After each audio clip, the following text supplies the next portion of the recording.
I'm Lisa Birnbach for Howdini.com. Talk about awkward moments. What are you supposed to do when you're confronted with a sexual demand that you just don't want to do? Is ew ever the appropriate response? How about hell no, honey? With us for guidance on this especially tricky situation is couples therapist Rachel Sussman. Hi, Rachel. Hi, Lisa. Do your clients ever bring this kind of thing in? It's actually pretty common. And I think that if you're in a long-term relationship, at a certain point, you're going to hit a dry spell in the sexual part of your relationship.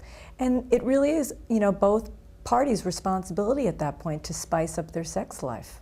What if your partner really does suggest something that is unthinkable to you or makes you think that maybe I don't really know him as well as I thought I did? And it happens. And I'm all for couples communicating their fantasies to each other. But I think for the person communicating the fantasy, they've got to prepare themselves to approach their partner in a really gentle, loving way when they say, hey, I have an idea about doing something a little different. Now, it might seem a little bit outlandish to you when I bring it up, so can you really try to keep an open mind? So prepare your partner to have an open mind. Oh, that's very good. What about saying something like, I want to do this with you, emphasize that it doesn't mean I'm turned on by other people? That's an excellent idea, and I think a really important thing. And for the person who's on the receiving end and they're listening to their partner share their fantasy, oftentimes, we will get a little nervous, and our first response will be, no way, I am not going to do that. So for that person, I really encourage to keep an open mind and try to not say no right away. Or be judgmental. You're sick, that's gross. Those are probably not helpful. No, you really don't want to hurt, the feelings of your partner who's really put themselves out there and allowing themselves to be really vulnerable and tell you about a secret that they have. Okay. So your partner has said, I want to do this. You've thought about it. You've maybe investigated it on the internet. You've maybe even tried it. You hate it. Now what? Well, first of all, you've said all the right things to do. Think it through, talk about it, investigate it, maybe even experiment with it. And if you've done all those things and you still just can't deal with it, you need to sit down with your husband and say, or your wife, and say, I appreciate that you've shared this with me, and it must have been hard for you. And I've really tried to keep an open mind, and I've tried, but it's just something that to me is not a turn on, and it's not sexual at all. And because of my own feelings, I just can no longer do this. And when you do that, could that be the end of an honest, open relationship? Hopefully it will only be the end of that fantasy, and not the end of anything other than that. Can you sort of change your partner's fantasy life?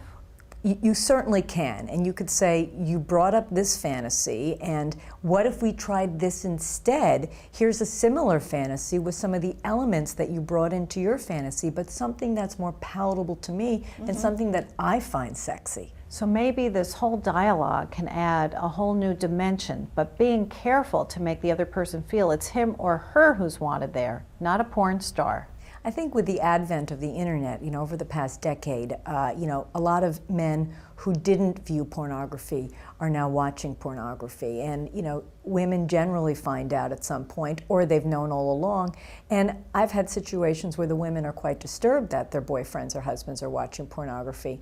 And if we can actually bring that into the bedroom in a healthy way, maybe there's a certain tape or something that the husband or man enjoys watching that he would feel comfortable sharing with his wife or girlfriend, that they can do it together instead of making it a separate project, something that can bring them together. Rachel, a lot of women feel that their husbands or boyfriends relying on pornography is almost a form of cheating. How do you feel about that? I don't feel it's a form of cheating. I feel that people can get into trouble if they're watching too much pornography, and it can be somewhat addicting, and then they could have trouble performing because they're overstimulated by watching too much of it, and then they become understimulated in the live environment of making love to their partner. But I think if pornography can be used together in a way that the wife or the girlfriend is comfortable with it, it can actually be something a couple can do together. If somebody's watching the segment and says, well, this doesn't relate to my life at all, my husband and I just like to make love the old-fashioned way, and we're fine, does that mean that they're normal, or should they consider something new? You know, I hate to use the word normal. If a couple is making love the old-fashioned way and they're both comfortable with where their sex life is, that's great for them. But that doesn't mean another couple is comfortable in that same realm. Maybe there's another couple who wants to bring visual aids or some toys or something really exciting into the bedroom, and that doesn't make them abnormal. It makes them normal for them and for their sex life. So if it's not broken, don't worry about fixing it. If both people feel that things are fine, leave it be. Thanks, Rachel. Thanks, Lisa.